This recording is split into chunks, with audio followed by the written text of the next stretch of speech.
Over time, a good doctor bonds with their community and becomes their friend. And that bond allows us to explore the depths of one another with non-judgmental supportiveness. A bond where honest feelings reap honest actions. There is no single characteristic that makes a good doctor. But as patients, there are a few things that we do look for. We pick doctors who are warm and confident, caring and empathetic. We pick doctors who are good listeners and good communicators. We look for a person of sound judgment. Someone who has been able to integrate their education with where they're from, their life experiences, what they stand for, all together in their profession. Dr. Efrem Miller is just that person, and that's why Chabad has chosen him to receive the Rofeh Yedid award this evening. Dr. Miller settled in Phoenix in 1988 with his wife Cheryse and their son Fred, and not long after that, their daughter Gina was born. The Millers spent their first Rosh Hashanah at the Phoenix Chabad, which was just 7 years old at the time. Dr. Miller and his family have always been strong supporters of Jewish life. Dr. Miller and his wife Cheryse met at a university in Johannesburg. Cheryse is a graduate of social work and has an active volunteer life here in the Valley. Dr. Miller studied medicine, and I have to add that both of their children are following in their footsteps as they're both down in university in Tucson right now, in graduate school. Dr. Miller continued his studies in medicine with a residency at New York's Albert Einstein Montefiore Hospital in anesthesiology. He now practices both pediatric anesthesiology and adult cardiac anesthesiology, all throughout the Phoenix metropolitan area. Dr. Miller is a doctor of distinction, a respected man of service, and a tremendously loved friend and family man. So now, before I put you all to sleep, let's have a warm applause for Dr. Efrem Miller.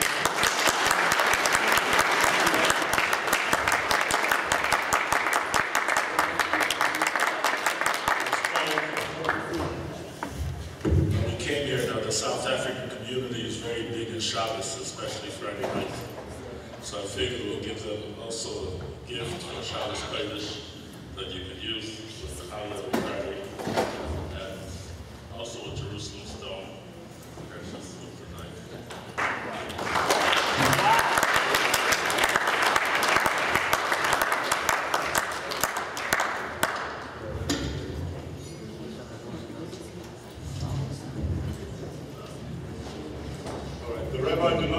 Just walk away. Right now I've got a couple of emotions, one observation, and a historical fact as well. My emotions right now started off with a bit of being nervous, also incredible pride and humility to be asked by Rabbi and Wife a couple of months ago to be the recipient of this honor tonight. I don't feel I deserve it, but thank you very much for it.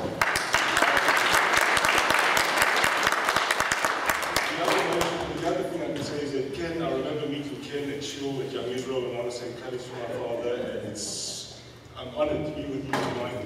And we also pleased that everything's going well with your family, and our part of your life, unfortunately, has been a little bit simpler than that. The observation that I have tonight is that it is a beautiful room, and obviously the question would be, is there a rabbi in the house? So I guess we'll have the answer for that now. The historical fact was mentioned by Leslie, which was that in 1988 when we arrived in Phoenix with Craig, our son, and she was pregnant with Gina. The first thing we did on Rosh Hashanah was to seek out the shul, the Chabad shul on Maryland Street Avenue in those days, and that's where we arrived. So now, to begin. I'm putting on the glasses for my partner, Efrem. Rabbi and Mrs. Levitot. Rabbis and Mrs. Levitots. Family and friends of Chabad. Cheryse and I would like to wish Chabad of Phoenix a hearty mazel tov on reaching this milestone. The 35th anniversary also marks the beginning of the 36th year, the blessed double high. a life of living combined with a life of Yiddishkeit. It probably was events during this period that put us up here tonight. By that I mean familiarity with Chabad and the practice of medicine in Phoenix for the majority of these 35 years. Nothing can replace experience in life, that is, a number of years under the belt. This is true too in the medical field. As the rabbis and Rebetzins have added to and improved Phoenix Jewish spiritual and religious life, I hope that I too have added to and improved healthcare delivery in the Phoenix area. As a push for my chosen vocation, we can all be proud and reassured by the fact that we have outstanding medical care in the city of Phoenix right now.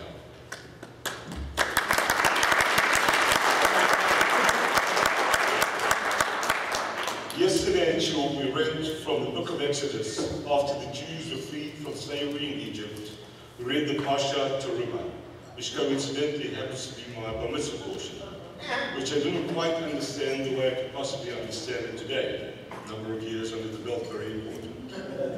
It began, Vayedaber Adonai Moshe le'emor. We've all heard that one before. The Lord spoke to Moses saying, Daber el b'nei Yisrael, speak to the children of Israel, V'yichu li terumah, and have them take from me an offering. Ma'ed kol ish asher yitvenu libo, from every person whose heart inspires him to generosity, Tichu et terumati, take my offering. The word terumah, offering, or terumati, my offering, can be translated from Hebrew to mean separation. A separation from something that we have to give to others in the community around us. This instruction was given to Bnei Israel, the children of Israel. In those days, it was their possession. It was gold, it was silver, it was special cloth. Every person gave to David would call an amount, a donation. Every single person. It was only after every person gave their donation that the wealthy stepped in and gave the added responsibility of terumah, or terumati, my offering. Now, what was the donation for? This donation was for the construction of the Mishkan, the tabernacle. At that stage, it was still a portable structure by Midbar. You can all relate to Midbar in the desert. The Mishkan would be the holy place, which would house a holier place that would house the 10 Commandments and God's presence amongst us. It is my responsibility to say that, and I believe this to be true. As Jews, to maintain God's presence amongst us, we have to say, Tichu et terumati, you shall take my offering. It is both our responsibility and gift as Bnei Israel, the children of Israel, to put aside, to preserve and maintain and grow things culturally religious and including Jewish identity in Phoenix. Rabbi Levatov,